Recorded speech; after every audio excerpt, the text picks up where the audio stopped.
Il n'y a pas si longtemps, j'ai remarqué une réponse assez typique aux propos de quelqu'un qu'on pourrait considérer comme un athée militant, ou enfin, je préférerais dire un athée scientiste.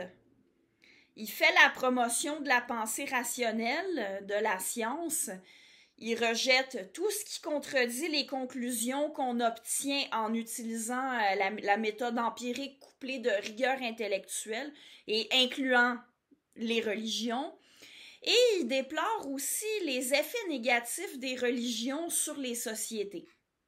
Bref, c'est quelqu'un qui a un discours qui ressemble à ceux de personnalités connues comme Richard Dawkins, Sam Harris. Bon, il a écrit sur Facebook un statut qui va dans le sens de ce que j'appelle l'athéisme scientiste. Et quelqu'un lui a répondu à peu près ceci. Les pires massacres de l'histoire de l'humanité ont été commis par des gens foncièrement non religieux. Hitler, Staline. Je me garde une petite gêne avant de conclure que toute religion cause généralement beaucoup plus de tort que de bien. Il ne faut pas négliger les torts et certaines conséquences funestes du rationalisme athéiste. Bon, en partant, c'est assez commun de dire à ceux qui ont une pensée qui se rapproche de celle de Richard Dawkins, Sam Harris et compagnie que l'athéisme peut aussi être dangereux, qui peut être aussi dangereux que la religion, puisqu'il a donné lieu au nazisme, au stalinisme, etc. Alors, je tiens à dire que c'est un raisonnement fallacieux. Les nazis n'étaient pas orientés par le non-endossement de la croyance à l'existence de Dieu. Ils étaient orientés par l'endossement de l'idéologie nationale socialiste. Et pareil pour les soviétiques, c'est pas le fait de ne pas croire en Dieu qui orientait leur façon d'agir, c'est le fait d'adhérer à une idéologie. Par ailleurs, il n'y a rien dans les arguments des athées scientistes comme Dawkins ou Harris qui ressemble aux positions des nazis ou des soviétiques. Mais c'est pas le centre de mon propos aujourd'hui, ni d'ailleurs la défense de l'athéisme ou du scientisme.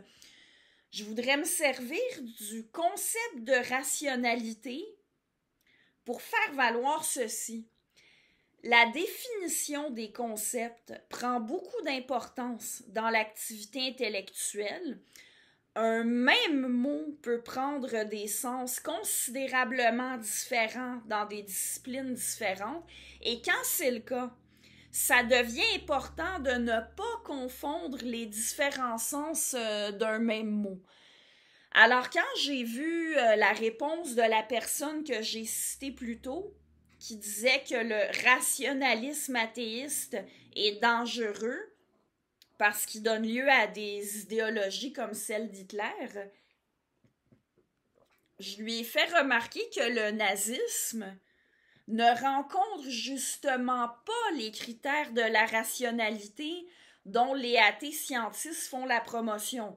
Et en passant, quant à moi, les athées scientistes, les gens comme Dawkins, Harris, font la promotion de la rationalité comme on la comprend traditionnellement en philosophie. Il s'agit de chercher à acquérir des connaissances, à se rapprocher de la vérité en utilisant une pensée logique. On a aussi toujours accordé de l'importance aux indices empiriques. C'est encore plus flagrant avec l'avènement de la science moderne, avec la méthode scientifique élaborée par Galilée. Mais ça date de bien avant ça, depuis les présocratiques. L'observation de la nature a fait partie de l'approche par laquelle on cherchait à comprendre rationnellement le monde. Alors, prétendre que la vision du monde des nazis ou des soviétiques est conforme à la rigueur attendue en sciences et dont on fait la promotion en philosophie, ben c'est tout simplement faux. Alors quand je l'ai fait remarquer à la personne qui disait que le rationalisme athée est dangereux, il m'a répondu qu'Hitler était rationnel.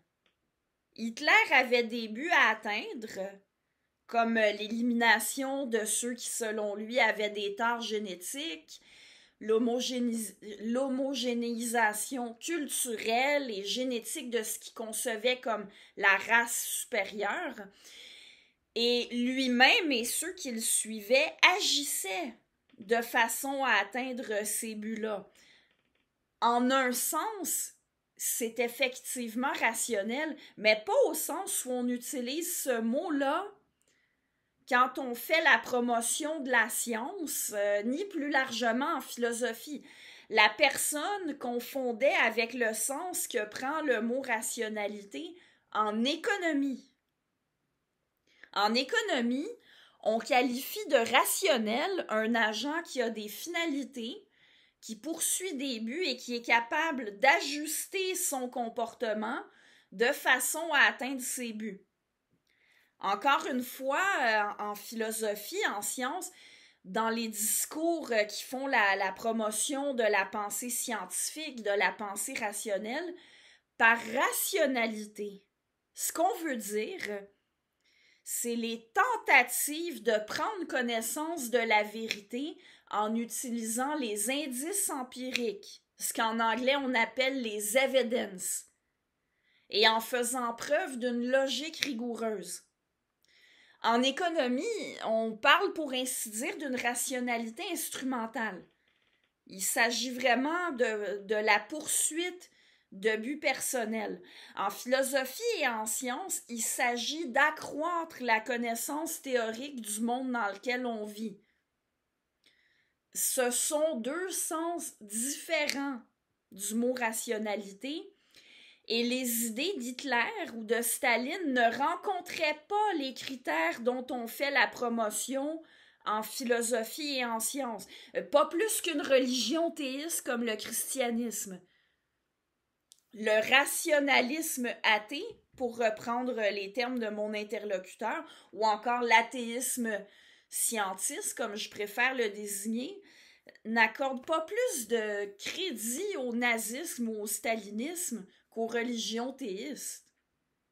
Montrer que les nazis étaient rationnels au sens que prend ce mot-là en économie, ce n'est pas du tout montrer qu'ils l'étaient au sens mis de l'avant par les athées scientistes, ni au sens mis de l'avant en philosophie. Alors, pour en revenir à mon sujet principal, c'est-à-dire l'importance de la définition des mots, ce que je viens de faire ressortir à propos du mot rationalité, c'est vrai pour beaucoup d'autres mots. Un même mot peut vouloir dire des choses considérablement différentes selon les disciplines. Et il ne faut pas négliger non plus la différence entre le sens qu'un mot prend dans un contexte académique, dans le contexte d'une discipline qui s'intègre par exemple dans les sciences pures, dans les sciences humaines, en philosophie, et le sens que le même mot va prendre dans les conversations ordinaires. À titre d'exemple, si vous comparez le sens que peut prendre le mot évolution dans des discussions ordinaires avec le sens qu'il prend spécifiquement en biologie, c'est quand même assez différent. Prenez le mot liberté. Juste en philosophie, il prend plusieurs sens différents. Mais si, en plus, vous comparez le sens que prend ce mot-là, disons, chez le philosophe Jean-Jacques Rousseau, avec le sens qu'il prend dans l'expression liberté conditionnelle, mais on parle carrément de concepts différents. Tout ça pour dire que quand on veut approfondir un sujet, il faut éviter de se borner à des définitions de dictionnaire. C'est particulièrement vrai dans le contexte académique. Et c'est justement pas pour rien que les manuels utilisés dans les collèges, les universités, comprennent souvent un lexique ou encore des définitions en marge du texte principal. C'est parce que les définitions de dictionnaire ordinaire ne suffisent pas à bien comprendre. Et même en dehors du contexte académique, quand on veut approfondir un sujet simplement par intérêt personnel, il faut se souvenir que les mots peuvent prendre des sens spécifiques différents selon le contexte et que les définitions de dictionnaire, elles ont une utilité assez limitée.